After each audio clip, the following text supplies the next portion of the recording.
Los cannabinoides son una familia de compuestos que, por lo que sabemos hoy en día, solo produce de manera significativa una especie del reino vegetal, que es la que científicamente conocemos como cannabis sativa y que popularmente denominamos cannabis, cáñamo o marihuana. Dentro de todos los sistemas de comunicación química que existen en nuestro organismo en general y en nuestro cerebro en particular, hay uno de ellos que es el sistema endocannabinoide. El sistema endocannabinoide implica la generación por parte, por ejemplo, de algunas neuronas de unos mensajeros químicos que se llaman endocannabinoides. Estos mensajeros químicos son reconocidas por otras neuronas vecinas y eso produce una serie de efectos. Hay dos cannabinoides que son claramente los más relevantes y sobre los que tenemos más conocimiento desde el punto de vista farmacológico. El THC, responsable de la mayoría de las propiedades terapéuticas del cannabis, y el CBD, responsable de algunas otras propiedades terapéuticas. Dentro de las posibles acciones que produce el cannabis en nuestro organismo, algunas tienen relevancia terapéutica y, sobre todo, estas acciones se circunscriben a los campos de la oncología y la neurología.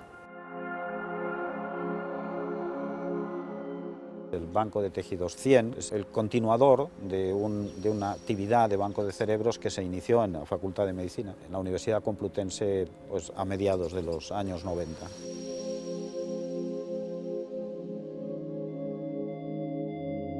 Las enfermedades neurodegenerativas son enfermedades en las que, por una serie de factores, hay partes de nuestro cerebro que empiezan a morirse las neuronas, las células. El reto principal es encontrar medicinas y ahí es donde creemos que tiene, pues, una buena oportunidad el tema de los cannabinoides, porque tienen un valor añadido que las medicinas que hasta ahora se han venido investigando realmente no tienen. Son capaces de sinergizar, es decir, de tratar de controlar no solo uno aislado de los fenómenos que conducen a la muerte neuronal, sino intentar trabajar sobre cualquiera de los elementos.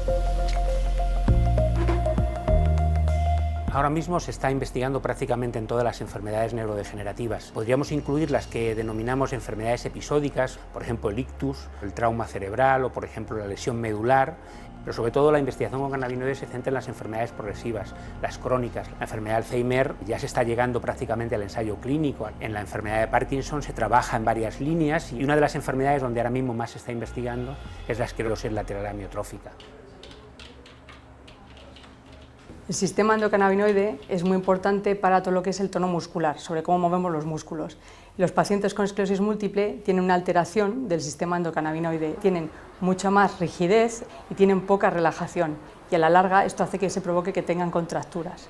Entonces, si tenemos un tratamiento o tratamientos que haga que los endocannabinoides tengan otra vez un equilibrio, conseguiríamos que los pacientes tengan menos espasticidad, que es la rigidez de las personas, y, por ejemplo, caminarán mucho mejor. Uno de estos tratamientos es el Sativex.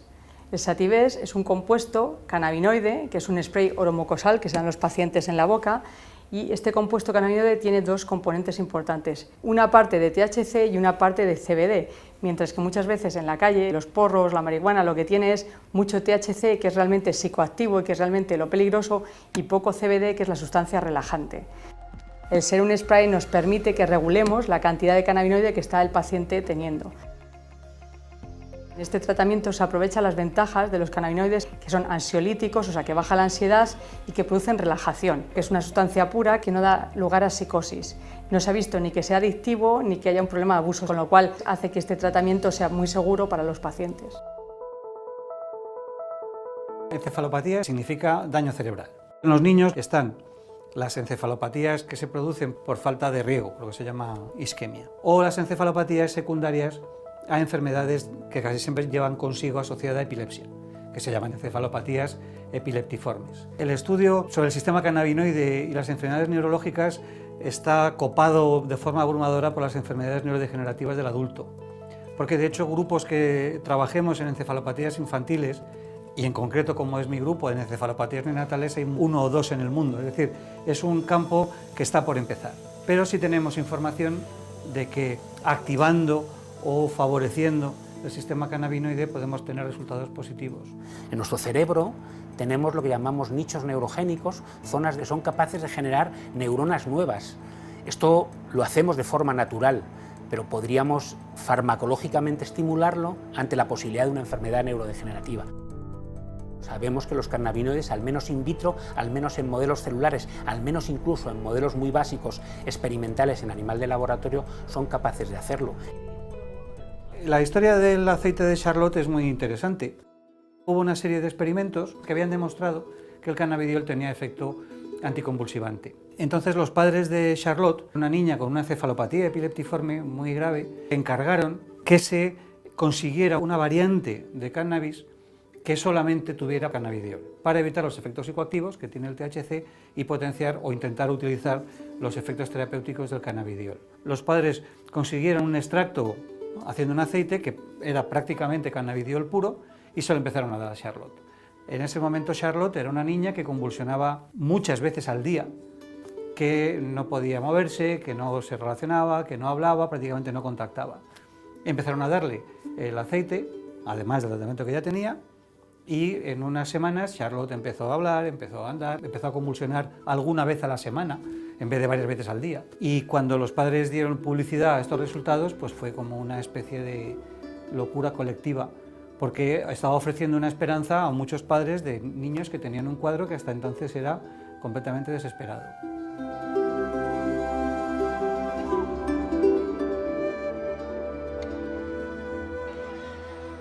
El síndrome de Dravet es una enfermedad de origen genético, está dentro de las canalopatías epilépticas y es una enfermedad que se manifiesta entre el cuarto mes y el primer año de vida, con crisis epilépticas prolongadas en contextos febriles pero también afebriles y que no responden a los fármacos antiepilépticos. La inexistencia de un tratamiento adecuado supone que haya que tratar a estos pacientes con los antiepilépticos que hay en el mercado, con combinaciones y siempre con mucho cuidado de que no tomen antiepilépticos contraindicados. En la Fundación Síndrome de Dravet tenemos más experiencia con el Epidiolex y los resultados del ensayo que se realizó en 2015 demostraron que se habían reducido las crisis entre los pacientes tratados con Epidiolex en un 39% frente a un 13% de reducción en los que tomaron placebo. Hay cierto componente genético en cómo responde uno a los cannabinoides. En un ensayo clínico de un cuadro como este, las encefalopatías epileptiformes, el objetivo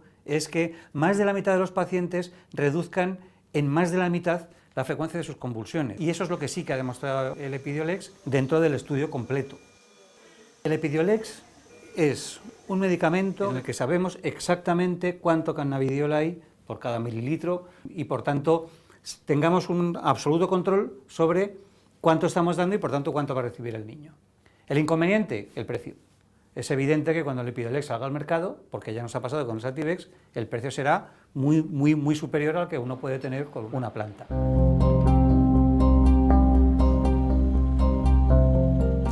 En el campo de la oncología sabemos que los cannabinoides son útiles como tratamiento paliativo y si nos referimos al tratamiento oncológico en sí mismo, es decir, para eliminar células tumorales, pues los ensayos clínicos todavía son muy preliminares. Hay bastantes estudios hechos en células y también en modelos animales que sugieren que los cannabinoides tienen actividad antitumoral, es decir, pueden reducir el tamaño de tumores generados en modelos animales, en algunos casos incluso pueden eliminarlos. Y también se sabe que combinándolo con otros fármacos antitumorales también puede tener un efecto potenciado. Lo que se vende en internet es que los pacientes pueden sustituir su terapia habitual por un tratamiento solamente basado en cannabinoides. Es irresponsable porque no hay una evidencia clara que sustente eso. Tenemos un estudio piloto en tumores cerebrales realizados en Canarias donde se ha visto que podrían tener actividad y ha habido un ensayo clínico con Sativex en pacientes con un glioblastoma, que es el tumor cerebral más agresivo y más frecuente también, que ya han sufrido una progresión al tratamiento estándar. No se ha analizado con muchos, pero con algunos de los que se ha hecho sí que se ha visto un efecto muy destacado. Entonces realmente eso sí que genera la expectativa de que esto pueda ser útil luego después trasladarlo de humanos. Dentro del campo de la oncología, del cáncer, los cannabinoides son capaces de inhibir el dolor, de inhibir las náuseas y los vómitos y de estimular el apetito. Existen muchas otras investigaciones sobre propiedades terapéuticas de los cannabinoides, por ejemplo en las enfermedades gastrointestinales, enfermedades que afectan el sistema musculoesquelético, dentro del terreno de la dermatología, enfermedades de la piel, etc. Pero estas investigaciones están todavía un poco más atrasadas que las que se refieren a la neurología y a la oncología.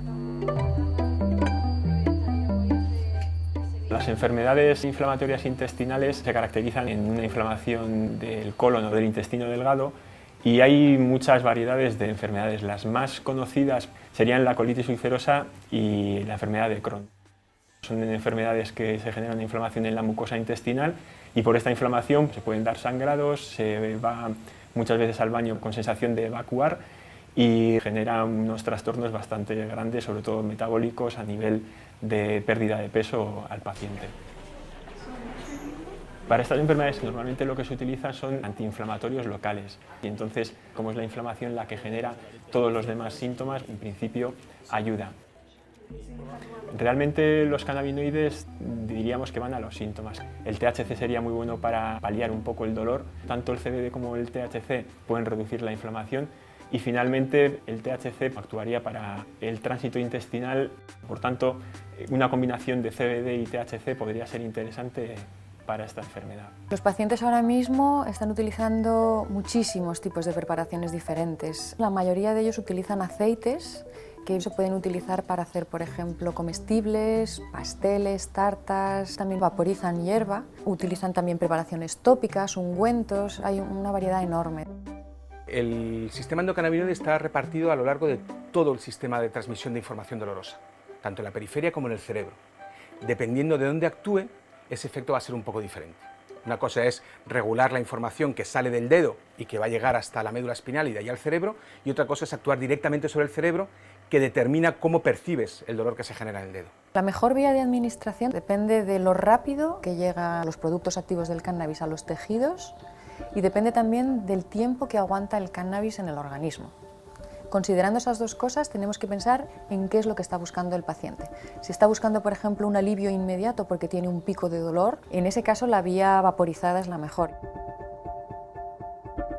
Si lo que estamos buscando es paliar un dolor crónico, una vía eficiente sería la ingesta, la vía oral. Tarda más en hacer efecto, pero los niveles se mantienen altos durante más tiempo. Si el dolor lo tenemos, por ejemplo, en una zona superficial, podríamos utilizar ungüentos. En ningún caso, fumar cannabis es una opción razonable. El dolor, cuando se genera en la periferia, se transmite a través de neuronas hasta el cerebro, que es donde se hace consciente el dolor, y lo que hace el sistema endocannabinoide es regular la cantidad de información que va a llegar desde el sitio donde se produce el daño hasta el cerebro. Y regular ese sistema endocannabinoide, mediante el uso de derivados cannabinoides, bien sean sintéticos o de la planta, produce efectos analgésicos. Tenemos evidencia científica de que tanto en modelos de dolor agudo como de dolor crónico, los cannabinoides pueden ayudar a modularlo.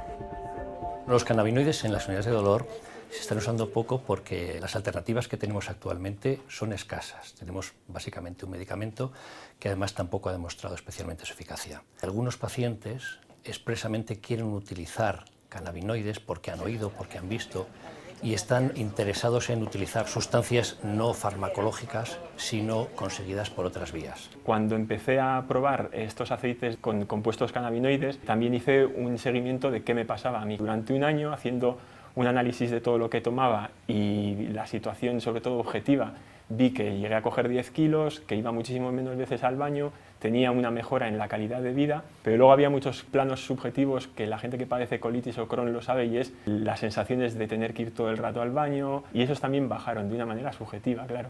Entonces para mí fue muy beneficioso, y gente que sé que está utilizando estos compuestos describen más o menos efectos parecidos.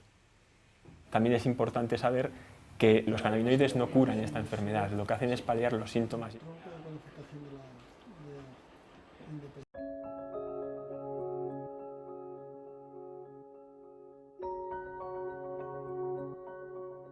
El uso del cannabis en medicina se remonta a varios milenios atrás. Se han encontrado restos en algunos yacimientos, por ejemplo en el Cáucaso, que datan de la Edad del Bronce, más o menos de 3.500 años antes de Cristo.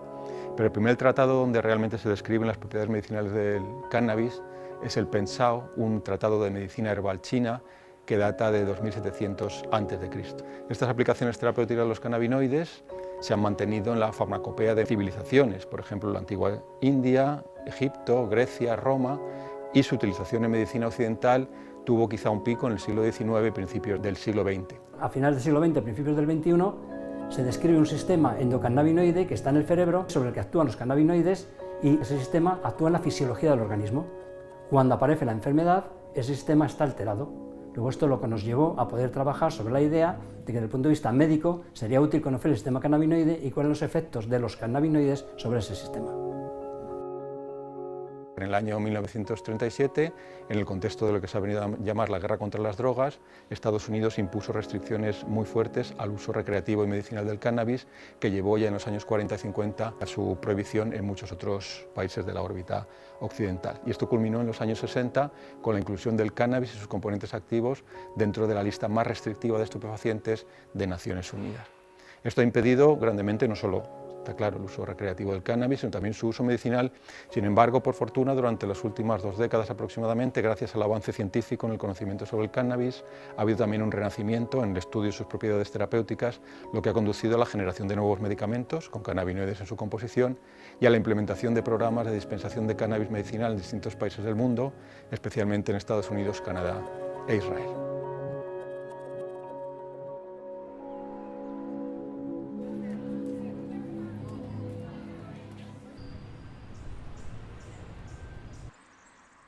Las convenciones de Naciones Unidas fiscalizan la utilización de plantas y de principios activos. Lo que ocurre es que esa fiscalización salva la utilización médica y la utilización con fines de investigación. Para que esa utilización se pueda dar en cada uno de los países, el país lo que tiene que hacer es autorizar el uso y regularlo.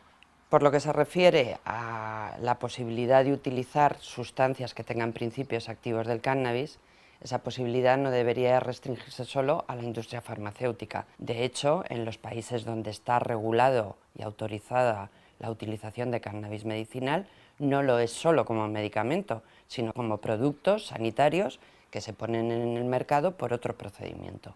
Tenemos que implementar una regulación de estos productos y tenemos que hacerlo cuanto antes, porque los pacientes están utilizando ya todas estas cosas y como no hay ningún tipo de control, están sujetos a una inseguridad no solo jurídica, sino también sanitaria. Esa regulación tiene que contemplar cosas como la seguridad de los compuestos en cuanto a que no tengan ningún tipo de sustancia tóxica, pero tienen que controlar también que la cantidad de cannabinoides que dicen tener es realmente la que tienen. En la actualidad, lo que sí hay es un uso generalizado de derivados del cannabis que están siendo utilizados por los pacientes para el tratamiento del dolor, pero no tienen una indicación legal, digamos, para ese uso. El hecho de que no esté autorizado y no esté reglamentado hace que muchos médicos, aunque consideren que podría ser una sustancia útil, evidentemente no lo prescriban, porque no pueden prescribir un producto que es ilegal.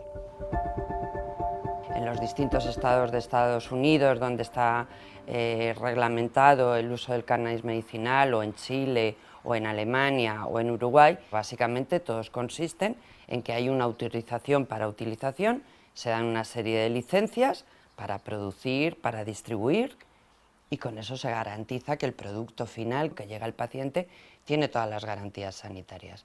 Es decir, la falta de reglamentación no solo impide el uso legal, impide el uso seguro.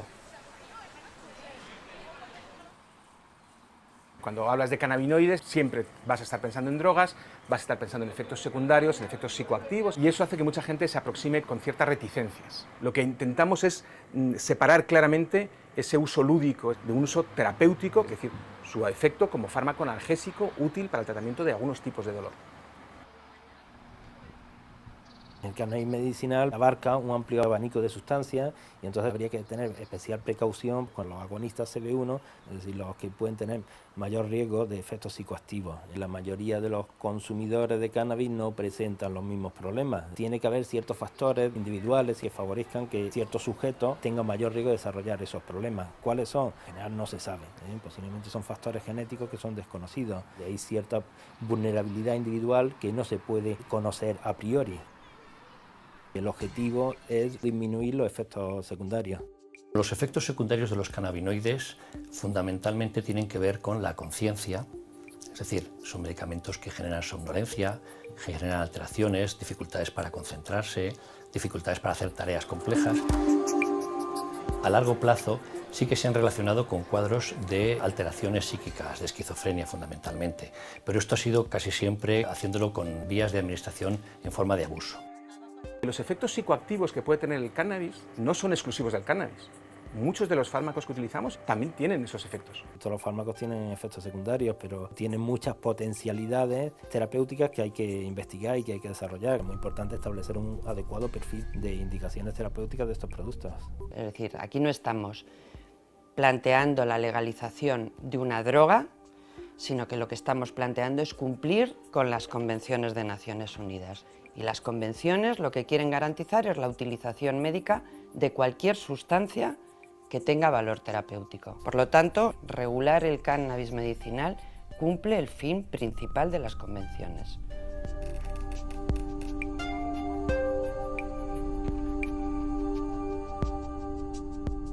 Nosotros lo que hemos hecho durante los últimos 15 años es hacer prácticamente el conjunto completo de todos los experimentos que se exigen para poder intentar utilizar una sustancia nueva, un fármaco nuevo en humanos y especialmente en recién nacidos humanos. Y está prácticamente ya todo diseñado para empezar ese ensayo clínico en breve. Yo estoy convencido de que en cuanto los ensayos se puedan empezar mucho antes de lo que se empiezan ahora, los éxitos empezarán a aparecer. Lo que necesitamos es mucha más investigación, mucho más trabajo experimental para buscar esa dosificación adecuada y esa vía de administración adecuada para cada uno de los pacientes. Lo que sí podemos decir es que queda mucho por investigar en cuanto a que son sustancias prometedoras, que muy probablemente tienen una estructura en cuanto a su historia muy parecida a lo que ha sucedido con los opioides. Cuando se empezaron a emplear los opioides para el dolor hace 100 años, lo que sabíamos de ellos era muy poco y lo que teníamos eran unas sustancias muy básicas.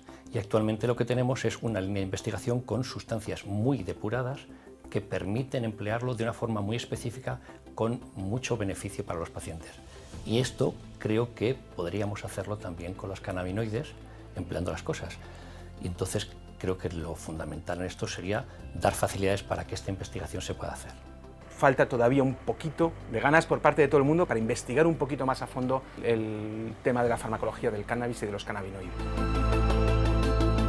En estos momentos, desgraciadamente, por las trabas con las que nos encontramos, no se ha podido estudiar sobre la enfermedad desde su inicio, sino que estamos trabajando con pacientes que han fallado frente a otros tratamientos, con lo cual es un tratamiento de segunda o tercera elección, lo cual lleva a complicaciones en cuanto a poder comprobar su real eficacia. Bajo ese punto de vista, ya hemos conseguido demostrar su eficacia en una enfermedad, la esclerosis múltiple, a nivel de la espasticidad, y en estos momentos también se ha conseguido ver en ciertas encefalopatías infantiles. Lo que tratamos de demostrar es que estamos obteniendo resultados, que eso lleva su tiempo, pero que si no podemos demostrarlos, si no podemos utilizar los medios adecuados, no podremos llegar a la solución de esos problemas. Una obligación de la ciencia es difundir la información más adecuada, que la gente sepa qué se puede consumir, de qué manera se puede consumir y siempre con un estricto control médico.